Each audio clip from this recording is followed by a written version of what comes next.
roughly say it's about right what they do, and then we have 10% who say they're doing too much. If we break this down into the different countries, by the way, all the data is outside. You have the report there, a little book where you can, it's 80 pages long. If you break this down into the countries, it's quite fascinating that you have many Latin American countries actually saying that the West is not doing enough. You have China on your right side, who's saying, no, all good. And then you also have Hungary there very much to the right side, and also Germany and France, or some European countries also more on that side. We have more data. We asked also, are you in favor or against cutting economic ties with Russia as a result of this invasion? We have a majority of countries saying, yes, we should cut ties with Russia. A strong opinion net in favor of cutting ties in Europe, and an even stronger one in the US. Finally, an interesting question that we asked, how do you see the EU, which is very relevant for Ukraine, of course, with ambitions to join the EU. And one of the fascinating things was that we asked all countries, how do you see the EU?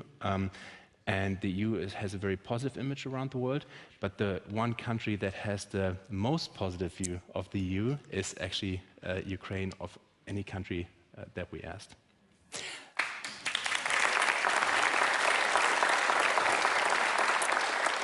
So our conversation yesterday dwelled on technology and democracy. What did your survey show about that? Yeah, another interesting, we have a whole section on this. Another interesting area, how do technology and social media influence democracy? We had a panel session on this yesterday. So the first question we asked, how do you see big tech corporations' role or impact on democracy? Do they have a positive, a negative, or no impact on democracy? And here, again, broken out by countries, we see that across the board, many people are relatively skeptical towards the role of big technology companies in impact on democracy. With some countries where you have 2/3 saying big tech has a negative impact on democracy, the Philippines, India, but also the US, and then other countries who are less worried, but still where 30–40% say it has a negative impact on democracy. Another fascinating result was we asked, how do you see the impact of social media on democracy? Does it have a positive or a negative impact? And this was also something that was debated yesterday quite a bit. And this is one of the most surprising findings, how there's such a divide in the world. So when you look at the country breakdown, again, you can almost split the screen. All the countries to the left, almost all the countries to the left of the middle are in the global south, very much saying that social media supports our democracy, is positive, creates a vibrant discussion. And then all the countries to the right of the middle, European countries and the US, who are much more skeptical with net negative perception of how social media affects democracy. Just quick breakdown, in the US you have this trend also very skeptical and becoming more skeptical over time. What were your overall findings on the state of democracy, and particularly about democracy in the US? So as every year, we've been doing this for 5 years now, we ask how much do you value democracy? Is this something that is important for you? We ask this in all these countries. And it's amazing how consistent the results are. We have the vast majority this year, a record of 84% of people saying this is really important. This is across all the countries that we polled. You see them all green, very little red. Huge positive image of democracy. This has been consistent over the years and very interesting to find. When you dig a bit deeper, though, that's quite interesting. When you ask, democracy can mean many things to many people. When you then ask on the different components, so for example, freedom of speech, equal rights before the law, you see some nuances appearing. And the next slide shows some of the results on freedom of speech. Yeah? So we asked, how important do you feel freedom of speech, and then we break it down by those who say, extremely important, and then others who say it's a bit less important. And there you start seeing some differences appear. Some countries, Russia, China, Saudi Arabia, but also Malaysia and Japan, saying, well, it is important, but not extremely important. So this was quite interesting here. And you see this also with other aspects of democracy. We also ask about what people see as the biggest threat to democracy. What are they most worried about? And again, similar to last year, we have economic inequality as the biggest single threat that people see to democracy. And this is very much consistent across almost all of the countries, followed by corruption and some other impacts. Now, turning to the US, the good message is that Americans still have faith in democracy, a bit less so than the global average, but still a very healthy 3/4 of Americans say, yes, no, this is a good thing. But when you turn then to how satisfied they are with the state of democracy in their country, it's more red and getting worse over the past years. So that's certainly something to think about. And then finally, we also asked, this was for the first time, we didn't do this in the past years, on perception of global actors, where we asked people, how do you perceive the EU, UN, US, Russia, China? Also very fascinating results. The EU is seen as the most positive global actor, maybe because it's a bit of less of a global actor than some of the other global actors, but it has a very positive image. There are only 2 countries who see the EU as net negative, and these are 2 countries that are also on the right hand of this slide. All the other countries have a net positive view of the EU. The UN also up there. US, very positive image as well. China, slightly net negative image. And then Russia, a very negative image in many countries across the world. Fascinating results. As mentioned, you can find copies of the full report outside. Nico Jaspers of Latana, thanks so much for joining us. And now I'm going to reintroduce Anders, who is going to introduce a very special guest for us today.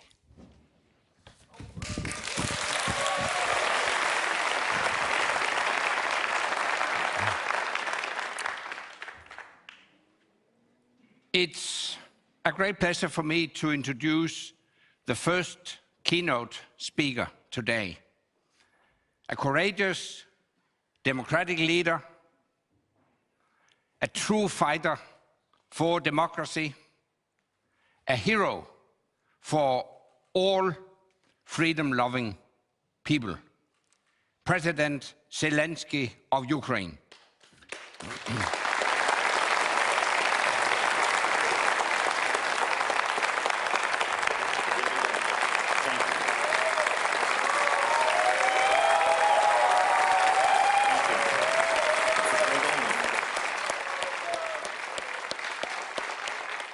Thank you for the invitation. And thank you for those warm words. I believe that it's not me counting on them, but the whole people of Ukraine. But I'm very grateful for those words. Dear Mr. Rasmussen, ladies and gentlemen, and thank you for the opportunity to address you. And last year at the 4th Copenhagen Democracy Summit, there was a question: where is the front line between freedom and oppression, and how to protect freedom from the authoritarian regimes? Well, this year we got an answer to this question, not just in debates, but on the battlefield.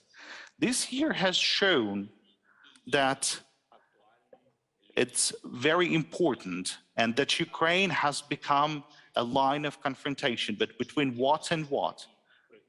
Is that just between freedom and oppression, or between democracy and authoritarian regimes? Yes, between them, but you can take a look at this confrontation from another point of view.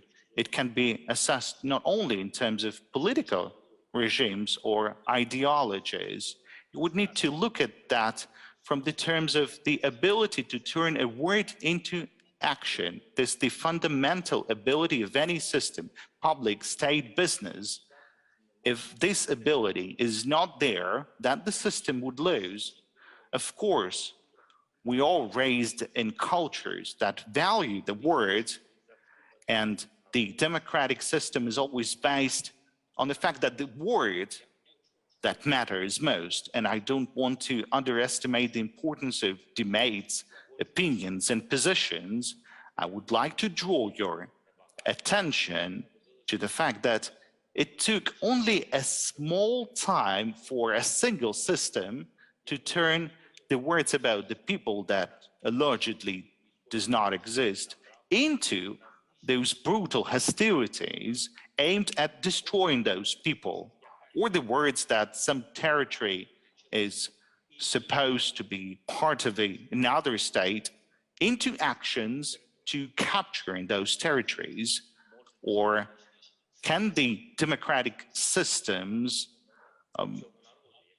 quickly provide support to that people who became the victims of this aggression? So how quickly the tyranny starts this aggression? Does the democratic world have the tools to quickly ensure the protection of that territory who someone decide to capture? Last year at a summit like this, such words could form the basis for an interesting debate about the powers of Europe and Russian tyranny. But this year, we can see that these are absolutely practical questions, and they decide the fate of millions of people, not only in Ukraine, because Russia is interested in far larger territory than the sovereign territory of Ukraine, and Russia does not recognize the right to the independence, not only for Ukrainian people. Ladies and gentlemen, let us look closer at some of the words that have not turned yet into action. The word is always the basis for the law. It's always the basis for an agreement, convention, statute, declaration, and of course, memorandum.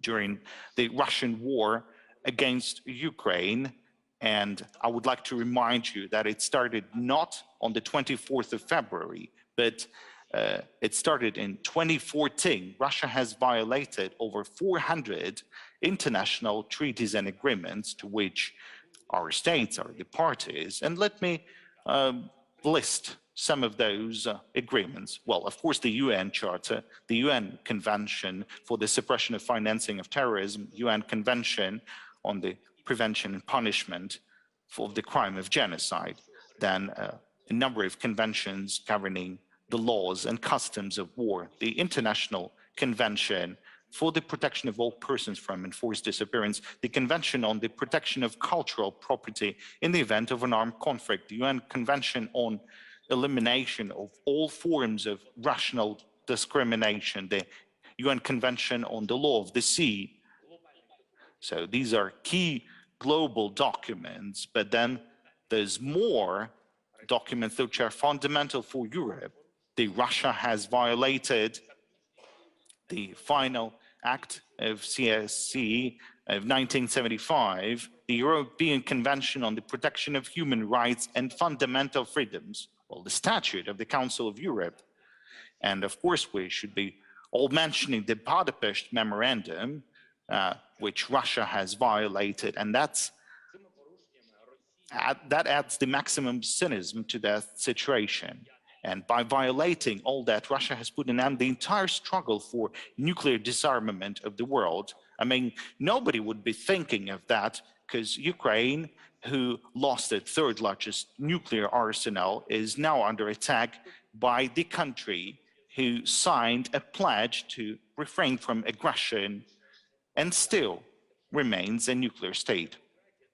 Democracy is always respect for words, and international law is also about respect for words, but they only work and they could only be active if they're backed with actions, when a word literally means action. So returning to the question of where is that line of confrontation between freedom and oppression, we should all say that this line runs in between of the ability to say something and being ready to act to reinforce certain words, those promises to voters, these words in negotiations and the texts of conventions on the Ukrainian border.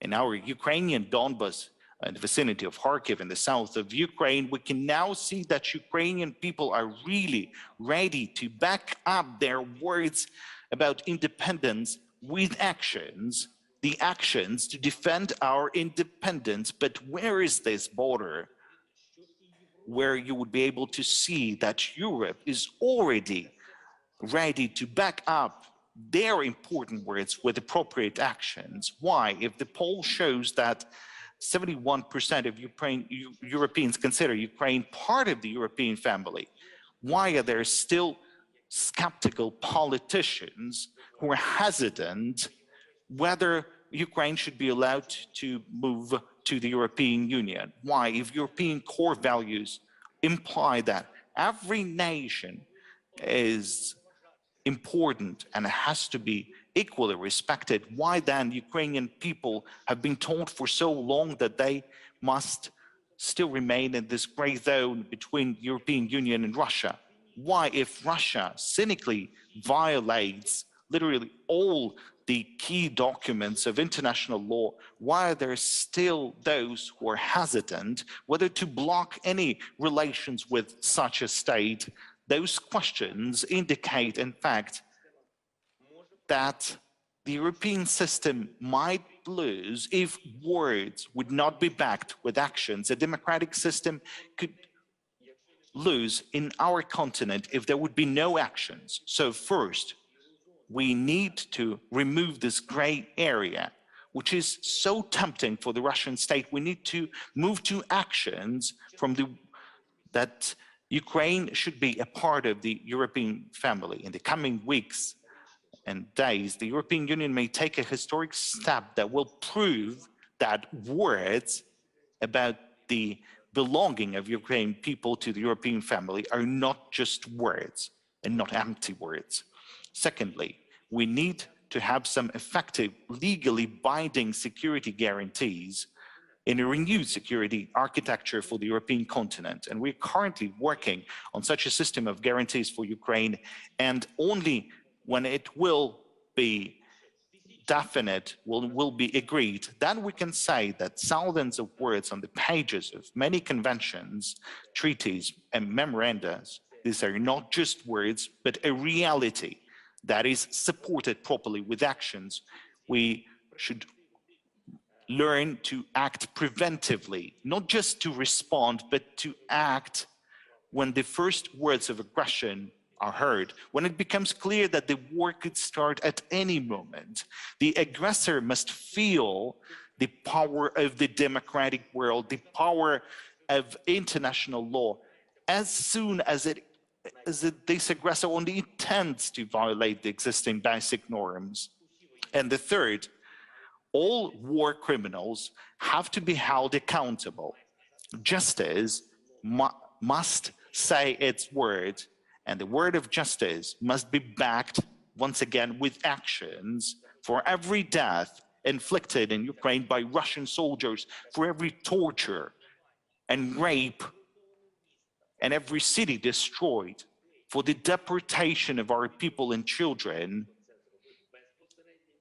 there has to be a responsibility for the Russian commanders and politicians who gave orders like that. The democracy must be effective in every sense. The Europe must be effective. If words are pronounced, if they are a paper, if they have become a document or international law, these words must work. They must act. And when that happens, there will be no question of who's going to win and where is this front line. Of course, it's democracy. Of course, it's Europe. And above all, in the minds of leaders who must act and not just speak. So thank you for the attention, and glory to Ukraine.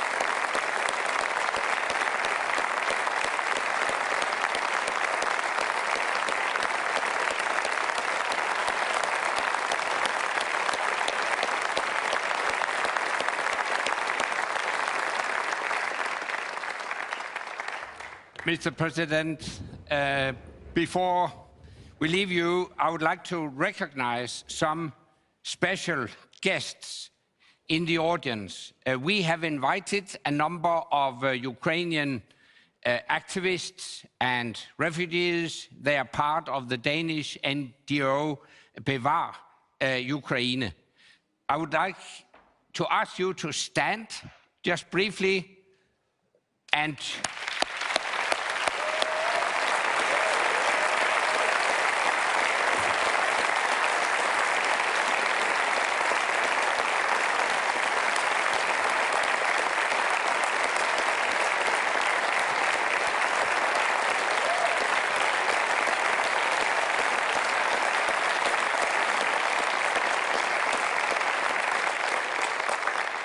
thank you very much, Mr. President. We stand with you. Slava Ukraini.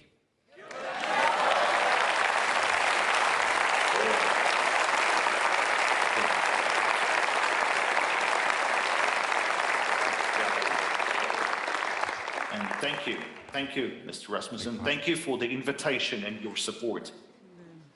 Yeah. Now, I'll hand over again to Dean. Yes.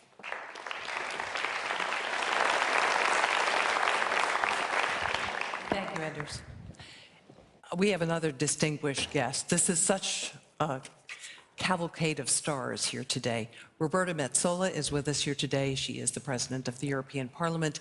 She will make some remarks to you now.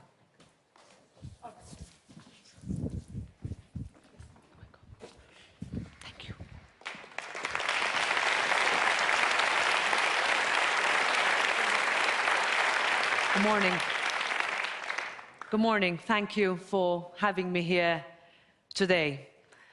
The future of global democracy is a theme that may have seemed almost abstract a few months ago. Democracy is an issue that so many of us have taken for granted for so long that we were almost taken by surprise that there are those who still call it into question, who think, in fact, that there should not be a future for democracy at all. Mine is a last generation in the European Union and across the Atlantic to vaguely remember a world when democracy was under constant threat. Anyone younger than me only knows peace. And perhaps we did grow complacent, comfortable, with the idea that our way was here to stay. We take voting for who we like for granted. We take being able to read independent journalism for granted. We know that we can assemble, we can disagree, we can pursue our happiness, we can dissent, we can live and love as we choose without consequence. That is our way. And we are being called to stand up for those freedoms and values once again. Because if we do not, those who believe in a very, very different world, in a very different way, will. This debate took on a new reality on February 24th, when President Putin's tanks rolled into Ukraine. the world changed, and suddenly we realized that everything we took for granted was being brutally upended. Of course, the warning signs were there. The Baltics, Finland, Poland have been warning us for years. We saw what happened in Crimea, what they did to Navalny, how they tried to crush democracy in Belarus. And yet, when Putin's revisionist ideology was matched by his army, we let it be surprising. It should not have been surprising. And now Ukraine and its people are looking to Europe for support. They are looking to the United States. They are looking to the United Kingdom. They are looking to us to match our rhetoric, our values, with action. How we have responded to the invasion and how we must continue to respond is the litmus test of our values. The unity and resolve of our response has held. The defiance, the everyday acts of extraordinary heroism of the Ukrainian people has meant that Putin's three-day war is now entering day 106. And as we speak here, as we've just heard President Zielenski, Ukraine is still being invaded. Bombs are still killing indiscriminately. Women are still being raped. Children are being forcibly deported. Millions have fled and will continue to do so. The world's grain and cereal supply is being held at ransom while Russia fills its silos. Now Europe, the United States, Canada and the United Kingdom have remained united in responding, in helping Ukraine with military, humanitarian, financial and political aid. Our response has been pushed by our public. Public opinion has twisted, in a good way, politicians' arms and ensured that this cannot ever become another forgotten war. But my fear remains. What happens when the so-called CNN effect starts to fade? What happens when war fatigue could inevitably set in? When, as one Kiev-based journalist described it yesterday, the West grows bored of the war. When prices rise, are we ready to say that democracy is worth a cost? And this is when the real test of our resolve, of our leadership, will occur. That is when we will need to stand up, when it becomes far more comfortable to sit down. And that is why we must keep our focus on Ukraine, on the real, clear and present danger that our entire way of life is in. So Europe must continue to show resolve. At the Charlemagne Prize last month, where Sviatlana Tsikhanouskaya was awarded this prize, you will hear from her in a few minutes, last month, Helmut Diese put it ever so eloquently when he said, "The European Union does not need to conquer or destroy anyone in order to be and to remain itself. But it is now having to learn in deep and brutal distress how seriously jeopardized its values and achievements are, and how many people who are also striving for those values are dying or being robbed of their happiness." We must continue to help Ukraine, their fight, your fight for freedom, for democracy, for the values that bind us, is our fight. Now, democracy requires effort. Democracy deserves bravery, but ultimately democracy needs leadership. So we in the European Union must continue to strengthen our security and defense mechanisms. We need a new security framework in the European Union, one that complements rather than competes with NATO. And that means precisely putting our money where our mouth is. Sanctions are starting to bite, but we must go further. This must become too costly for Russia to continue. Ultimately, Putin is staring down the world, hoping that we will blink first. But we cannot do that. Our economic sacrifices today are an investment in our and in our children's ability to live in a free and democratic world. And we must disentangle ourselves from Russian energy. We also need to be prepared to support Ukraine beyond emergency help. Supporting Ukraine is also about investing in its reconstruction and in the reinforcement of its institutions. We will help Ukraine with ambitious reforms to maintain a real system of democratic governance with resilient, effective and accountable institutions. And this is not only about safeguarding Ukrainian democracy, but also about preserving European and global democracy too. On European ambitions, I get asked this by every journalist I meet. Ukraine is already part of our European family, but it is high time.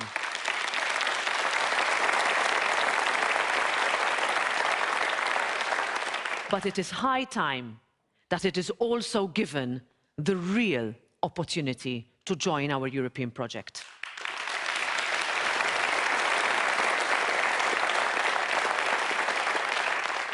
This is about hope. This is about an acknowledgement of the price that Ukraine has been forced to pay.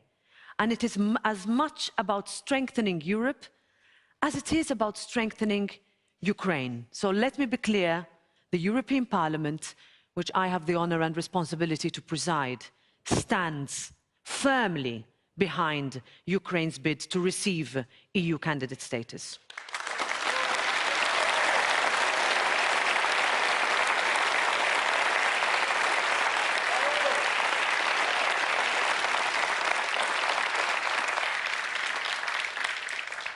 Now, I'm a politician. I understand realpolitik. I understand the art of the possible. But I also understand that Putin did not stop in Crimea. He would not have stopped in Kiev. So while we will keep pushing for peace, it must be a real peace. A peace with liberty, a peace with dignity, a peace with justice, a peace with accountability. In Europe, we know the cost of appeasement. We know the weight of walls and iron curtains. We know that turning away is paid in lives crushed and generations lost. So this is our moment. This is Europe's time. How will history judge our actions? Will future generations read about the triumph of democracy over authoritarianism, of multilateralism over isolationism? I don't think so. That is up to us and the decisions that we take now. Thank you.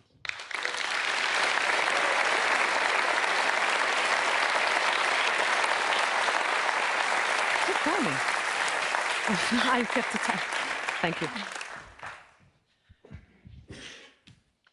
Thank you so much, President Metsola.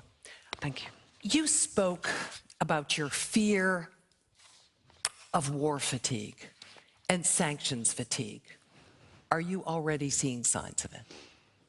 I have now, since the 24th of February, been in multiple meetings where I would never have thought, as I mentioned, that political leaders, rather than what would usually happen, that you take a decision and then go back home and try to explain it, and you have different versions of the explanation, that came because their citizens said, look, guys, I have a national parliament, I have political parties across the whole spectrum in my country, and I need to take this decision. And I'm here to make a leap that I thought I would never make. That has not stopped. That has not stopped. But the next couple of weeks are crucial. There is a need for us to step up our efforts to make sure that we do not hide behind technicalities, legalities, talk of saving face, and say this is where we rally behind our compatriots, our Ukrainian friends who are fighting our war. So I will make sure that there is no fatigue around the political table, but we'd also then need to make sure that you don't look away, and we have to work together on that. You mentioned that public opinion has driven leadership in the direction that it's gone so far. The sanctions are going to bite. They're going to bite very hard. And so let me ask you again, if that public support erodes, isn't that going to have an impact on the political commitment? Well, first of all, it has to have an impact on Russia. So the sanctions that have already been adopted are not fully being implemented. There are gaps that are being abused and exploited. So our role also is that when we say that democracy is priceless, we make sure that nobody exploits that behind our back. When you are right that you say our citizens have already started to feel the effect. You have discussions in parliaments, but also on a European level, how to counter that. Is our financing model something that we can sustain? Can we put more money not only in defense, but also in cushioning electricity bills that cannot be paid? What are we doing to make sure that millions that are at the brink of famine will not go hungry in the autumn? We are receiving reports of countries that tell us I have 6 weeks left of supply. So we need to take the very difficult decisions today, which are also financial, in order to cushion the effect of our citizens when we are fighting this war together. President Macron has said we must not humiliate Russia. What's your response to that?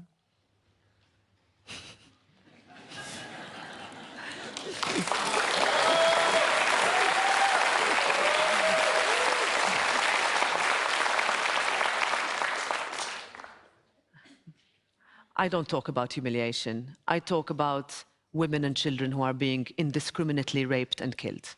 And that has to be our focus.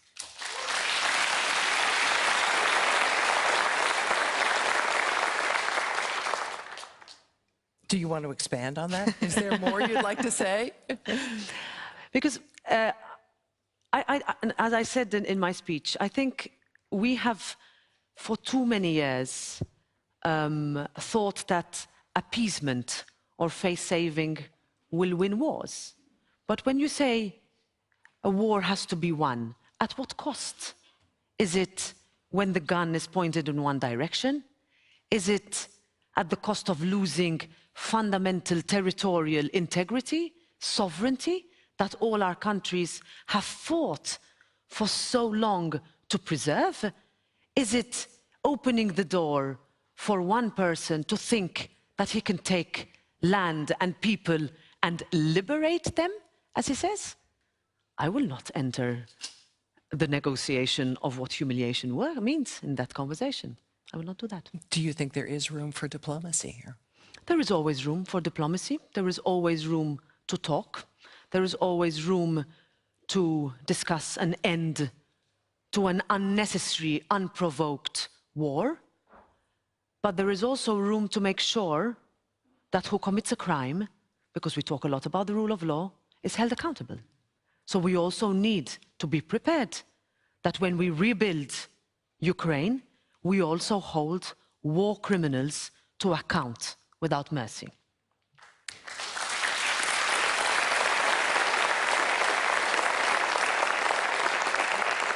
President Macron has also suggested an alternative to EU membership, a sort of European community. Is that a viable option, in your opinion? I think every country, first of all, the title or my introduction sentence will be every country that looks to Europe as its home should be able to find a home in Europe.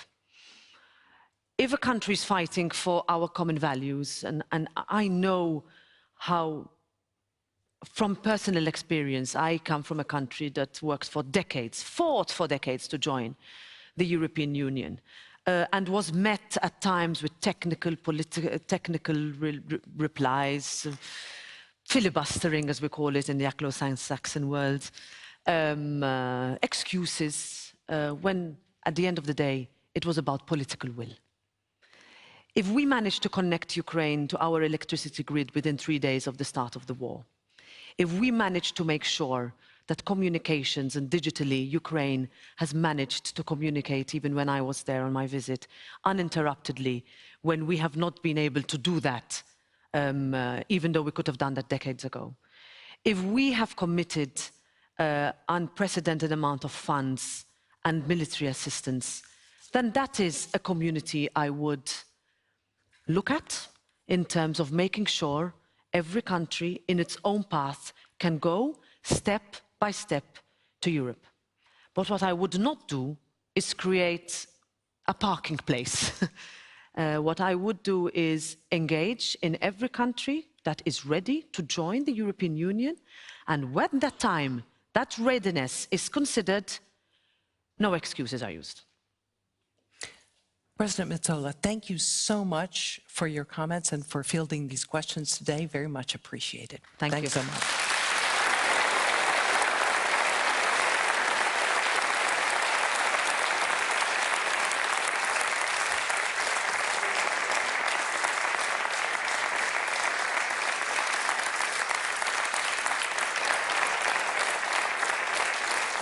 And I'm now going to turn the program over to Jonas Perella-Plesner, Executive Director of the Alliance of Democracies Foundation, for his expert guidance and moderation.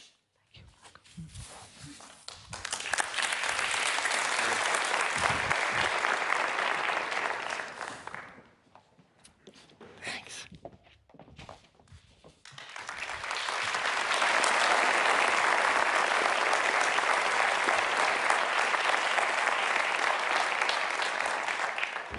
Thanks. It's now my pleasure to bid welcome to Sviatlana Tsikhanouskaya, leader of Free Belarus.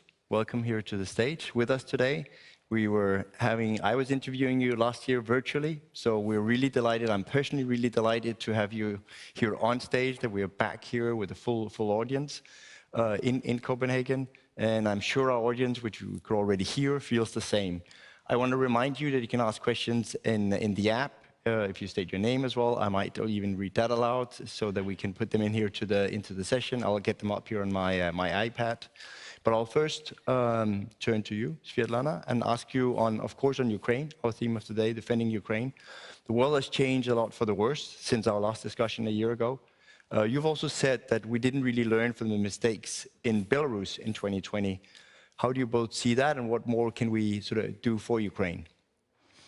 So first of all, hello everyone. I'm so glad to see you and to be here in Copenhagen. So I wouldn't say that it's parallel. I think it's a sequence of events.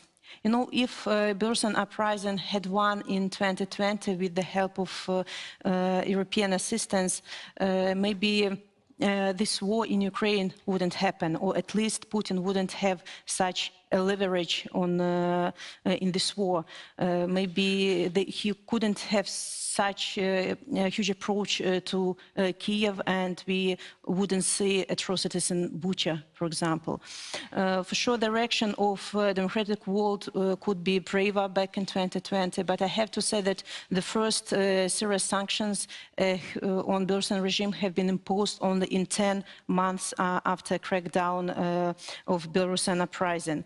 So the lack of initial strong reaction brought Lukashenko to impunity and gave him time to adapt to the sanctions. And I also think that so-called gradual approach to sanction regime, doesn't work.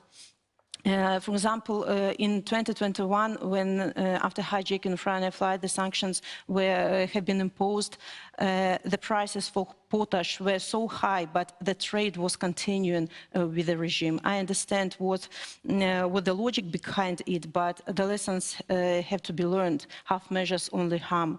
But maybe on positive note, I think that event in Belarus in 2020 managed to unite Europe, and this coalition of countries was already prepared to give strong and fast reaction to the events into the war in Ukraine. And helped, and I'm sure that was also the result of Belarusian uprising. Right. In my next question, in late February, you assumed the title of national leader of Belarus and stated that Lukashenko committed treason in making Belarus a participant in the invasion of Ukraine. And you have, of course, this international audience here in front of you, and I just wanted you to elaborate on that and how you sort of want us to react to that. So my message to this audience and to the democratic world is rather simple. Isolate the regime who became accomplice in this war, collaborant in this war, and help Belarusian people. Make Belarusian regime pariah. Don't trade with the state enterprises. Make him to understand that he is nobody in Belarus, that he is nobody in the democratic world, that there will be no future for him, and the cronies of Lukashenko for sure will see it and understand. But on the other hand, help to Belarusian people. Open doors for Belarusians, for Belarusian NGOs and media. Help us to promote Belarusian culture in the world. It's so important for our Belarusian identity. Issue visas for Belarusians, launch different educational programs for representatives of our country, and recognize democratic forces as representatives of free Belarus. And let's show Belarusians that there is a parallel free state, and people will input much more into this fight, knowing that we are welcomed in European family. Great. I have a question here from the audience that I think is now just moved up here. How do you plan to re-establish trust between Ukrainians and Belarus and individual Belarusians after the war? Actually, it was a shock for me as well to see how in one day Belarusian people became enemies for Ukrainians, because we were sure that Ukrainian people know about the situation in Belarus, that Belarusians are fighting against dictator, and on the 24th of February, Belarus became co-aggressor, and we understood that the attitude to Belarusians has changed, and we had to launch explanational program, first of all for Ukrainians, for them to distinguish Belarusian regime and Belarusian people. And step by step, Ukrainians understood that we are on their side, that Belarusian partisans worked hard to stop Russian troops moving to Ukraine, that Belarusian people sent information to Ukrainian army about missiles launched and aircrafts launched. A lot of Belarusian men are fighting now in Ukrainian army, defending Ukraine, but also defending future, or defending Belarus. Belarusian people who once fled Belarus because of repressions started to help Ukrainian refugees, because we know what it is to grab your child and leave your country in a hurry because you are persecuted. So I think that our people will not get loose. Will not lose this connection between our nations, and for sure we will manage to trust to each other in the future when regime will be kicked out of our country, and new Belarusian government will install good relationship with the Ukrainian government. We have already launched the Office of Democratic Belarus in Kiev to be closer to parliament and government of Ukraine and to people of Ukraine. That's great. I think that will be some great initiatives. I also want us to, of course, I mean, for everybody here in the audience, there's a lot of democracy activists. What you want us, also when we leave stage in a little while, what you want everybody sort of to take away, what can they practically do to help a free Belarus? What do you want to see of individual action, collective action from us? So I ask you to get a postcard, to find addresses of our political prisoners in jails and write them letters. Because it's so important for them to understand that they are not abandoned, they are not forgotten. They're so happy, to get letters, especially from abroad. It gives them hope that the whole world is fighting for them. Also, if you have possibility, you can donate to our human rights defenders centers, to media, to families of political prisoners.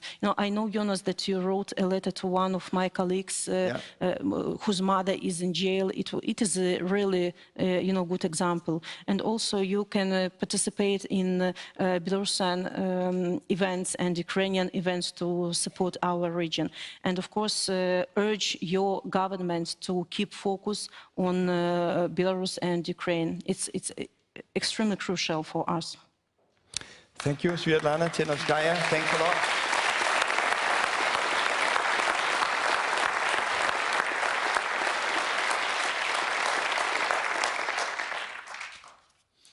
Thank you. Pleasure. Thank you. Thanks.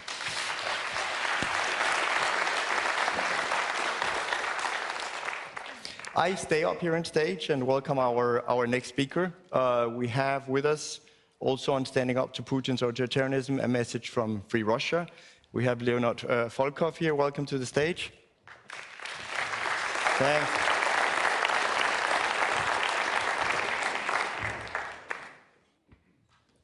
You're Alexey Navalny's chief of staff, but you're also leading voice on your own in the Russian opposition. It's a real great pleasure to have you here.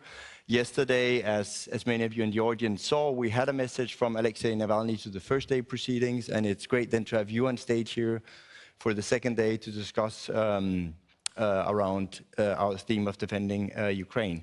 I also want to remind again that you can, I can already see questions popping in. People have learned the system. Again, if you put your name in, I might also read that aloud next to your question.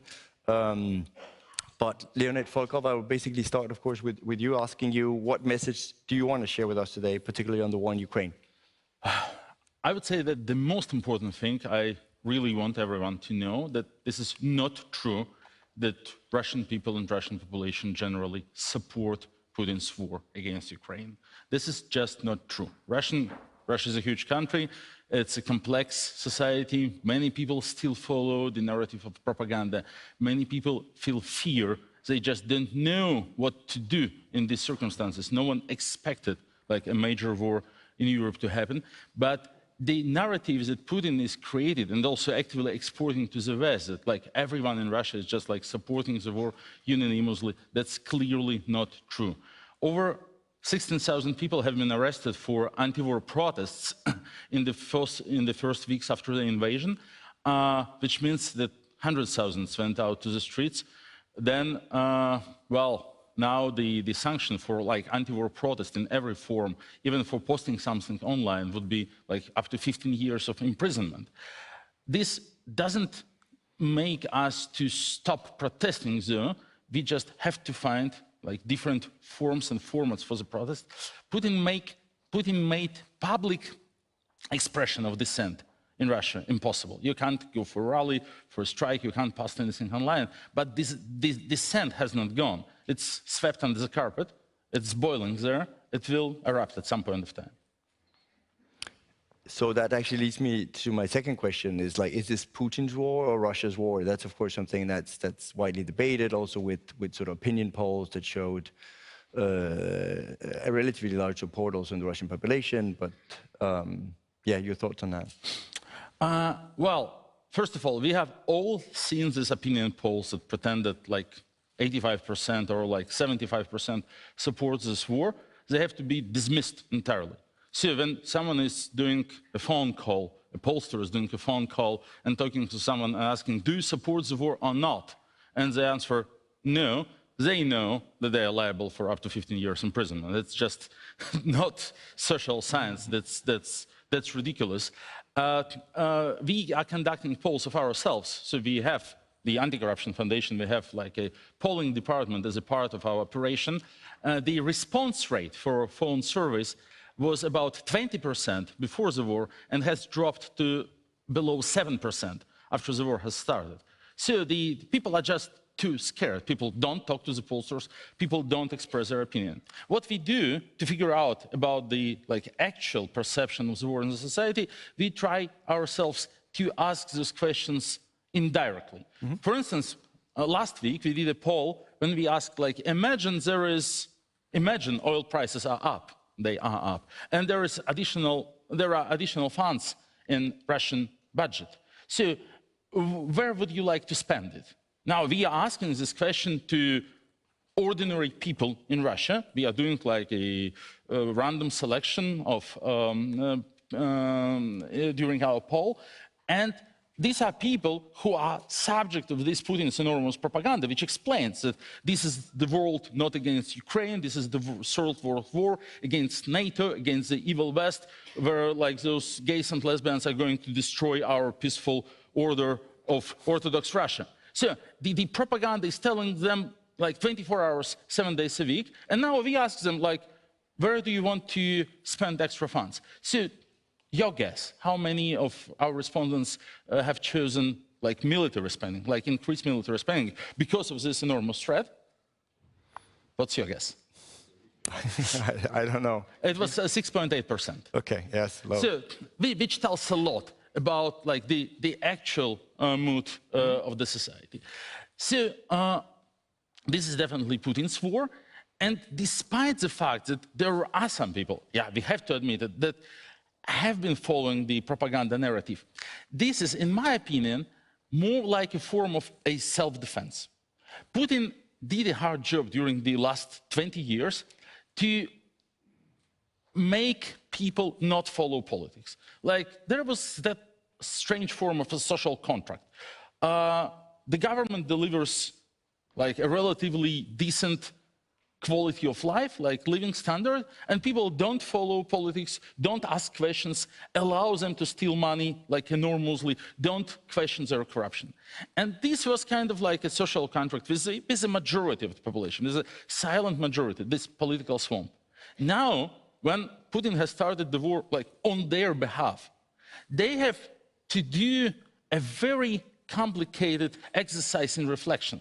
They have to say it to themselves, this is because of me, this is my guilt, this is my fault, I was silent, I didn't vote, I didn't participate in politics, I didn't participate in anti-corruption rallies and so on, and because of my silence, now this war has become possible. So an ordinary person can't admit this normally, so they stick to those propaganda cliches. We had to do it because otherwise they would invade first. We had to do it because of like Nazis' biological labs or whatever. These cliches, when they use them to talk, it's a form like of self-protection, of protecting their integrity from becoming insane, from admitting their guilt. And this is not a bulletproof vest. This propaganda protection is a creme brulee crust. If you knock on it like a little bit, if you talk to these people, if you persuade them, if you spend time with them, if you explain to them what's actually happening in their name and quasi like on their behalf, they begin to talk and they begin to change their attitude. It is possible, we know it. So from the very first day of the war, we have launched like a media operation, like an independent YouTube channel with like political news, expert interviews, countering propaganda, like anti-fake investigations and so on. It now has a reach of almost 20 million people, 20 million unique monthly viewers. It's the largest independent media operation in Russian language, done by unprofessionals, by the Anti-Corruption Foundation. Like I myself was doing a broadcast on this channel, all my colleagues did so. Then we hired also some professional journalists, but we started it like a makeshift amateurish operation. But it was so enormously important just to tell the truth. And we saw so much demand from Russian people to figure out what's actually going on, to hear like different opinion, not only the propaganda. That, well, 20 million is comparable to largest Putin's TV channels. So there is a demand for independent information. It is possible to talk to Russian people and to explain to them what's going on, and it's very important, it's crucial. To change their attitude towards the war means a very efficient tool actually to stop the war. Because, well, army is part of the society. When the society changes its attitude towards the war, it affects also the morale of the army. When the soldiers will like become messages from home that you don't belong there, go home, this is not your war, you don't need to be there, this will make a difference. And that's what we're trying to achieve. Putin, of course, is fighting on two fronts, of course, against the Ukrainians, but he's also increased the repression so much at home during this with, as you mentioned, the prison sentences. What what can you do, what can we do to kind of reverse that completely direction towards an even more authoritarian state? Well, the repression against people in Russia is enormous. Russia has thousands of political prisoners, and yeah, the pressure is really like nothing before. That's very clear. We did not understand, actually, I have to admit, like why, for instance, Putin decided to poison Alexey Navalny in 2020, to shut down all independent media in the country in 2021, and to shut down all offices of opposition organizations. Now, on February 24th, we learned he was preparing to the war. He wanted to make sure there is no organized dissent, no organized opposition, no organized political force back in the country. So the only way, of course, to help opposition in Russia is now, and the opposition and civil society, is to defeat Putin. This is indeed, this is the world war against Putin, who presents the most grave threat to the world since Hitler, and also he has nukes. We don't have to forget about it. And this is indeed a war that has to be fought on many fronts. There is a military front where, like, Ukrainian armed forces resist the aggression, but there is an economic front where sanctions have to be applied not to let Putin fund his war. And yeah, well, oil embargo that finally has passed as a sixth package is, well, not sufficient because it's too little too late. Europe has to pay its part of the cost, whatever Europe will pay, even if oil prices and gas prices will go higher, the cost that Ukrainian people are paying is higher in any case. So we didn't do enough to stop Putin in previous 8 years. So unfortunately, now everyone has to bear this cost. And then apart from the economic front, there is this informational front where we're trying to fight, where we are addressing Russian society, Russian people, so to leave Putin isolated, toxic, without support. We are addressing both Russian people with our information operation, with our media operation, and Russian elite with our sanction list and sanction proposals. I don't believe that Putin could be defeated on one front, but if we apply enough of pressure on all three of them, then, I mean, he will be defeated. And what is Achilles' heel? You've done so much on anti-corruption, which I want to salute, and we saw in the Democracy Perception Index as well that corruption is globally as well something that really people, of course, see as a great threat to democracy. Do you think that's through that that you've been doing with your foundation? Well, this is, I believe, the most important legacy of the Anti-Corruption Foundation's work. Yeah, we have explored Russian corruption, the phenomenon of enormous Putin's corruption for 10 years. And we have proven, mathematically proven, that corruption transforms to dictatorship. And there is no other option for them. A corrupt regime has no choice but to silence free press because they can't afford to get investigated. They have no choice but to dismantle judiciary system because they can't afford to get challenged in courts. They have no choice but to steal elections because they can't allow to get outvoted. And at some point of time, when nothing helps, their approval ratings are going down. They realize things are going very bad for them. They have no choice but to try to start a small victorious war, just to distract public opinion, to get some support, and to make people not ask questions about their corruption. This is exactly what happened in our country, unfortunately, but it happened in other countries also before. But this situation is unique because it happened already in the 21st century. It was all on YouTube, all documented by Anti-Corruption Foundation, by investigative journalists. We know the pattern, and of course lessons have to be learned not to let this pattern repeat after Putin in our country and in other countries as well. Great. Leonid, Volkov, thanks for being here with On Stage. Thanks for your tireless work. Thank you. As for Rasmussen, Our founder said this morning there is a way out for Putin. It's a way out of Ukraine. After hearing Leonid Volkov, I might add there's a way out for Putin. It's the way out of power as well. So, but it's my pleasure to introduce our next speaker. We have a keynote with Kent Walker, the Chief Legal Officer of Google and Alphabet. He will be speaking, of course, on the same theme of our today of defending Ukraine with a view from tech, which has also been really sort of vital in Ukraine's struggle against Putin and Russia. Ken Walker, the stage is yours. Pleasure.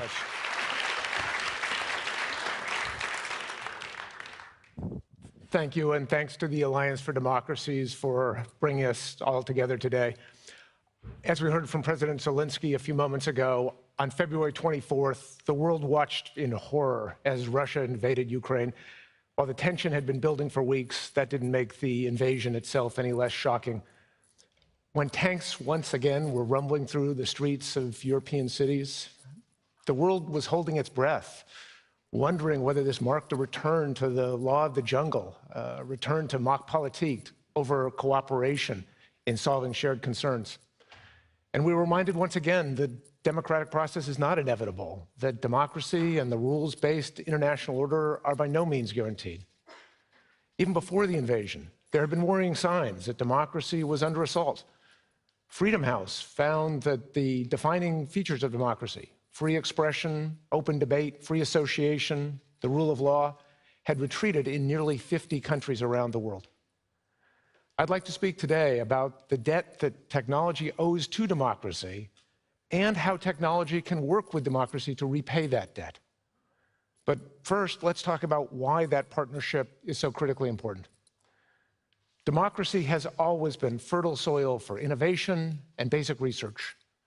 Inventors flourish when they can exchange ideas, take risks, test hypotheses, and explore new avenues for inquiry and collective innovation. And democratic values of openness and pluralism allow cooperation and scientific inquiry itself to flourish. It would be hard to argue that the advances that were made possible by democratic innovation, advances that have doubled life expectancies and lifted billions of people out of extreme poverty around the world, would have been possible under any other form of government. But technology can also benefit democracy itself by proving that democracies can deliver for citizens, expanding choice, raising living standards. Future generations of technology will help us combat climate change, pioneer personalized medicine, improve agricultural productivity, and more. But even beyond improving living standards, delivering on the substantive promise of democracy, technology and innovation can also be a force for democratic procedural legitimacy, supporting democratic institutions, increasing transparency, increasing accountability and governance, protecting and promoting human rights. When developed and used responsibly, technology can foster the essential exchange of ideas and broaden civic engagement in the democratic process. After all, democracies need at least 3 elements to flourish: a robust public square where people can express ideas openly, an active and a vibrant press, and free and fair elections that create accountability, letting citizens check and balance power. Well, there's no question that the misuse and abuse of technology has created challenges in each of these areas, from within and from without. Conversations of the last few months with defense leaders in Munich, business leaders in Davos, security experts in Eastern Europe have made it clear that we need responsible use of technology to support each of these 3 essential elements. So first, how can technology defend the public square, safeguarding speech and debate? I believe that tech can promote and protect the marketplace of ideas by playing both offense and defense, facilitating free and open discourse while combating misinformation and disinformation. The early days of Silicon Valley fostered a faith that more communication would be better for the world. And in many ways it has been, connecting people in remarkable new ways. That said, we've also come to recognize that abuses of our platforms, harmful efforts to spread malicious information, or patently false information have to be dealt with. We've responded by removing content that violates our policies, raising up authoritative voices, especially at critical times, rewarding trusted creators, and reducing borderline content. That requires tough calls, sometimes millions of them a day. And we're working on ways to provide more transparency into this critical process. The latest and the most dramatic chapter in the battle against disinformation came with the invasion of Ukraine, where we're all witnessing not just a military or an economic war, but also a cyber war and an information war. It's an extraordinary situation that called for a commensurate response. YouTube took the extraordinary step of globally blocking disinformation channels like RT and Sputnik, removing more than 8,000 channels and more than 70,000 videos for violating our policies. That was content that minimized the war's toll or spread harmful lies about what was really happening on the ground. Meanwhile, Google Search, Google News, and YouTube are some of the last independent sources of news available in Russia about the war. On the cybersecurity front, when we saw a spike of distributed denial-of-service attacks on Ukrainian websites, we protected access to information and kept sites online by bringing publishers and government websites under Google's security umbrella called Project Shield. As a result of these efforts, we were proud to be the first company to receive the Ukrainian government Special Peace Prize, showing how important tech's role can be when the stakes are highest. And that brings me to the second cornerstone of functioning democracy, a free and a vibrant press, and how technology can help it adapt to a digital world. Google was founded with a mission of organizing the world's information and making it universally accessible and useful. Over the years, our ad networks have provided billions of dollars to news publishers, and we've sponsored programs like the Google News Initiative, partnering with publishers to create innovative tools and approaches to reporting. And of course, technology has also had a significant impact on newspaper business models, unbundling different categories, making news more competitive and more freely available. But technology can also be the key to the evolution of the news business for this digital era. As Herbert Simon said, coming on 50 years ago, a wealth of information creates a poverty of attention. And that means there's a growing role for editors and publishers, for curators and analysts, who can help us all allocate our limited attention wisely. It means there's a growing need for us to support content creators and a thriving global press. So turning to the third element of democracy, technology has a vital role to play when it comes to the integrity of our elections. At Google, we've long created tools and resources to make it easier for people to vote. Our services connect voters with up-to-date, authoritative information about polling locations, remote voting, election times, and more. During election cycles, campaigns also face increased security threats. That's why we equip them and work with election workers on best-in-class security tools. We've worked together with partners in Europe to give political campaigns access to free tightened security keys. That's the strongest form of two-factor authentication. It's all part of our advanced protection program, which protects high-risk individuals, election officials, campaigns, journalists, human rights activists, and gives them access to high visibility, people who have access to high visibility and sensitive information. So just this past May, our Jigsaw teams announced a new initiative called Protect Your Democracy, which brings together a suite of tools like these to help countries that are on the front line for the fight for democracy. We've launched the initial phase of this project in Central and Eastern Europe, and we're going to be rolling it out to support democracies across the globe. Finally, our threat analysis group is working to thwart cyber attacks, monitoring, exposing espionage, hacks, phishing campaigns, and taking steps to disrupt those. In recent months, we've stopped coordinated attacks by government actors from China, Iran, North Korea, and yes, Russia.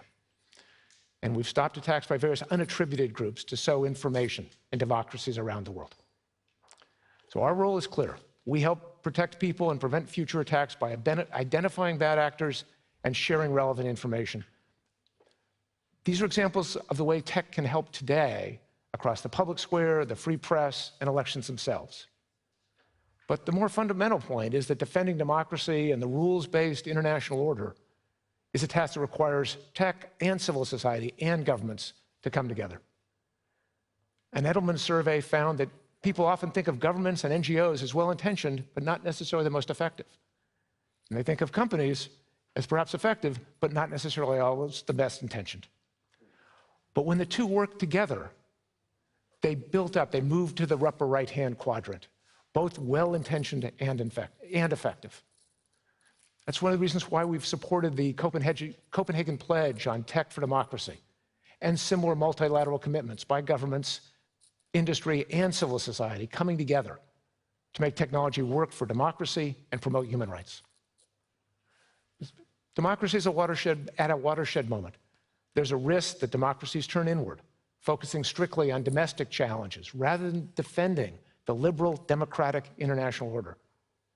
And tech, too, is at a crossroads with a risk that concerns about abuses of technology obscure its many benefits. In 1996, John Perry Barlow, who was a lyricist for the Grateful Dead, wrote a declaration of the independence of cyberspace, arguing that the internet was beyond any government's laws.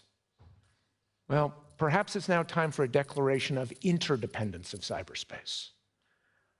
Because after all, our growing technological connections have become so important to our daily lives that technologists need to work ever more closely with governments on new and agile rules to promote progress, national security, and the defense of the public square. International frameworks from the UN to the WTO to the OECD can be useful starting places as we work to promote international alignment, and only governments can drive this crucial work. We need governments committed to open, democratic processes to step up and work together to affirm international norms of access to information and the free and open exchange of ideas. At Google, we are eager to roll up our sleeves to help that process. Of course, we leave the politics to the politicians, but that doesn't mean we leave it to others to defend the public square, nor does it mean we take lightly the experience and ideas of government leaders in the cause of protecting democracy. We hear the summons to defend democracy's essential components, the open exchange of views, the independent press, free and fair elections. In moments of uncertainty and crisis, responsible tech companies feel a duty to do what our engineers do best: unlock solutions to the most pressing problems. We undertake that task with full appreciation that those solutions must be, the product of collaboration, building on the kind of collective innovation that has always made democracies stronger than their adversaries. Thank you very much.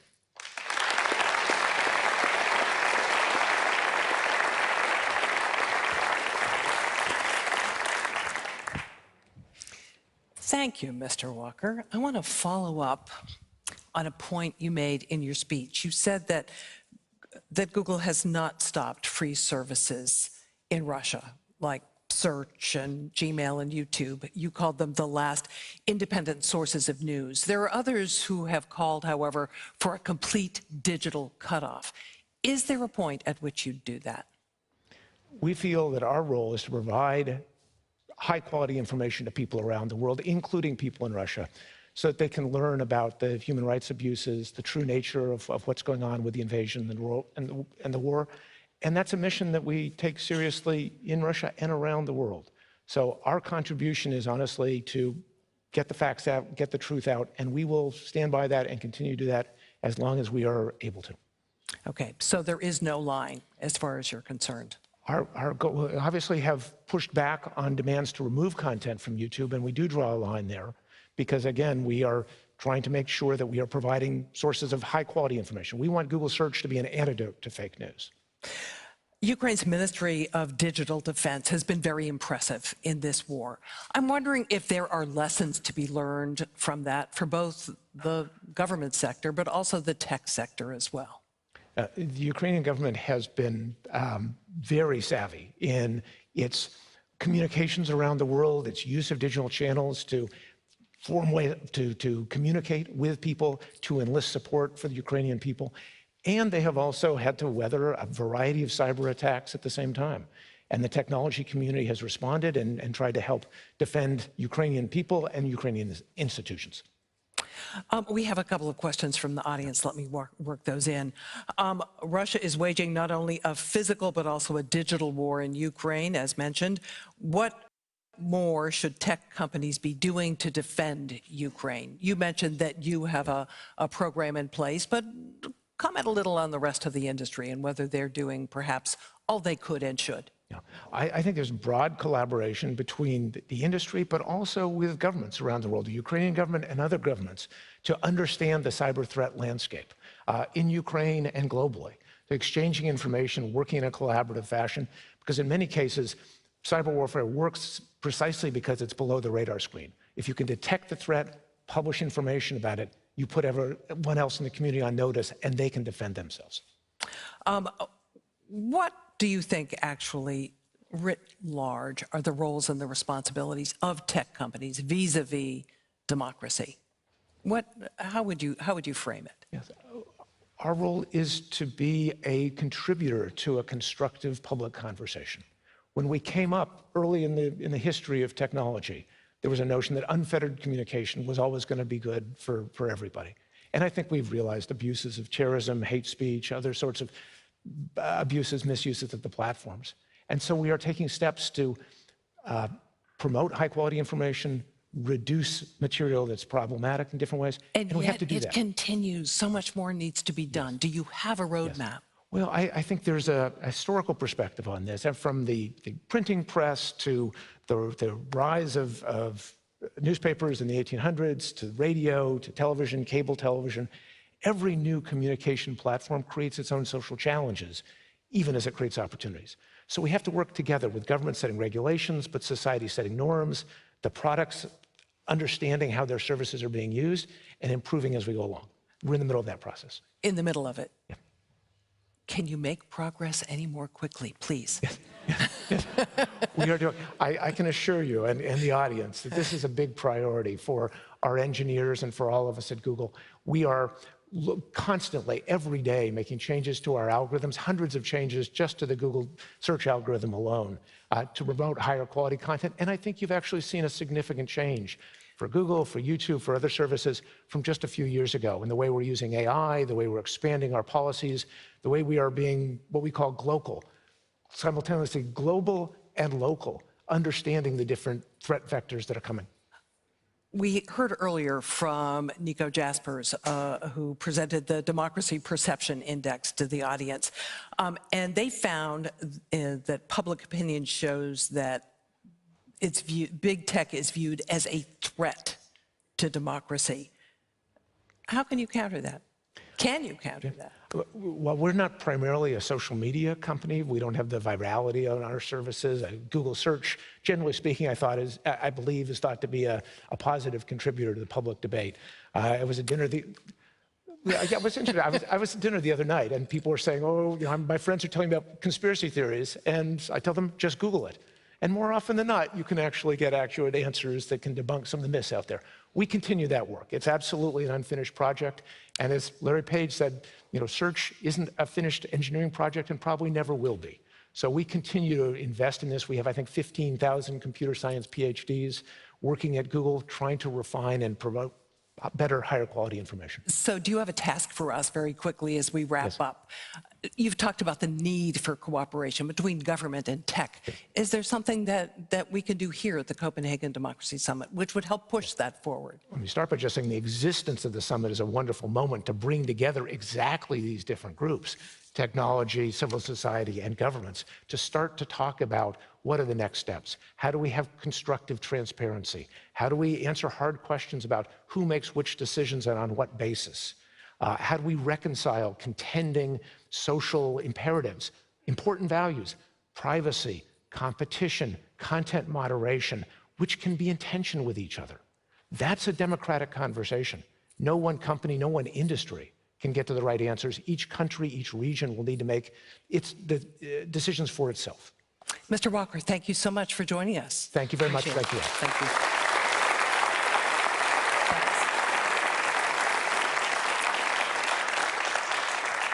And now I want to welcome to the stage a Ukrainian artist. Daria, are you here? Here she is, Daria Koltsova. Daria, why don't we come over here into the... Okay. We can see out in the lobby, and I think we'll see here momentarily. There it is. There it is. There it is. Your piece, Theory of Protection. Tell us a little bit about this. Thank you very much. Well, hi everyone.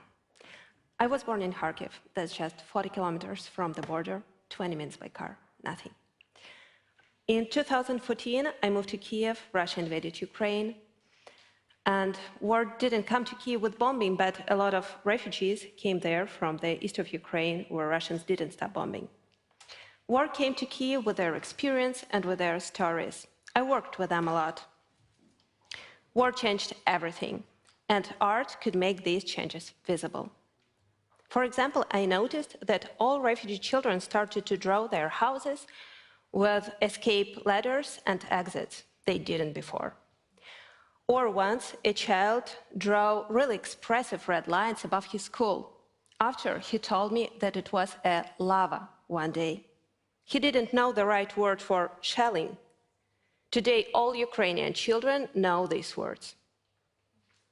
8 years ago, people in Donbass started to cover their windows with beautiful geometric patterns by duct tape to protect their windows from explosions during bombing. Simple practice that could save someone's life. I created an art project using different patterns. I called it Theory of Protection because protection and safety didn't work anymore. They turned into the theory destroyed by reality.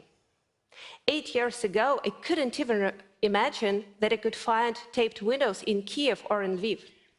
Lviv is 1,300 kilometers away from Donbass. But 8 years passed, and today Russians bomb Lviv as well as Donbass. Berlin, where I live now, is just 922 kilometers away from Lviv. Copenhagen, just 1,400. The world is small.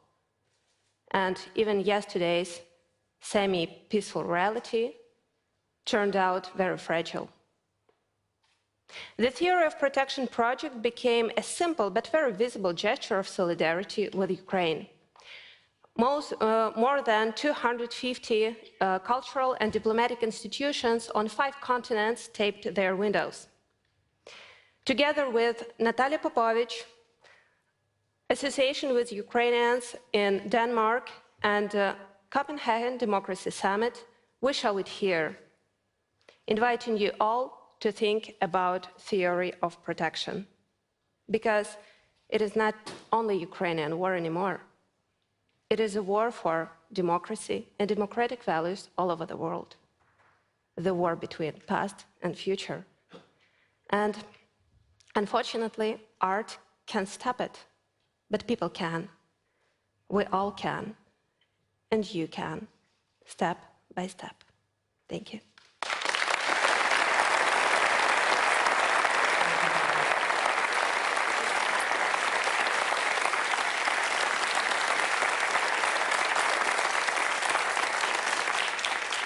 So we're going to take a coffee break, which will give you an opportunity to go out and look at Daria's work in the lobby.